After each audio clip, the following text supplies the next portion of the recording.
Thought you might be interested in this quick release clamp that I've made for my Hegner. As you know, when you're doing holes where you can't get from the side, you've got to feed the blade through and then put that in the clamp. And with the standard Hegner one, it's a bit of a faff getting it done up, but with this you just put it in, tighten it up, done, and then you can carry on with your scroll sawing.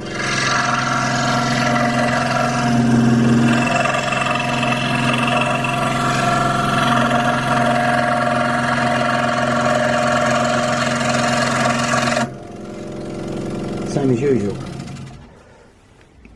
and it's very quick to release. You just undo that and it comes off. I'll rearrange the camera and I'll show you how I've made it. There's the front of the quick release clamp that I've designed and made. I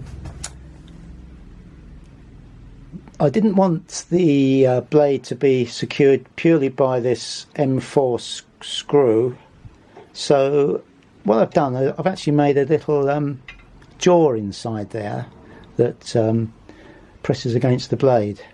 I'll rearrange the camera and take this little plate off. This plate is made of aluminium, just held on with a couple of screws, and it's just to retain the jaw inside.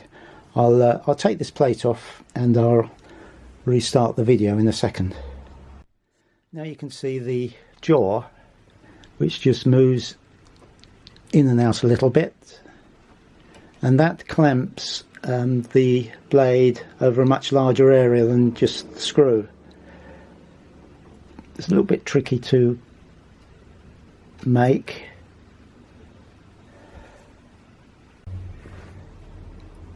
You can see where the blade has been clamped by that jaw, which is over a much larger area than just that M4 screw.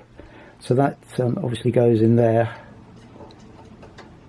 and then slides backs and forwards to clamp it. It's a little bit tricky to mill this out, but you've only got to do it once obviously, and then you've got this for years to come. So I've made the main body out of mild steel, and it's fixed using the existing fixing screw under there, and the weight of it is very slightly more than the existing clamping arrangement, standard clamping arrangement, so I'll try to keep the weight down. So thanks for looking, hope it's given you a few ideas, and bye for now.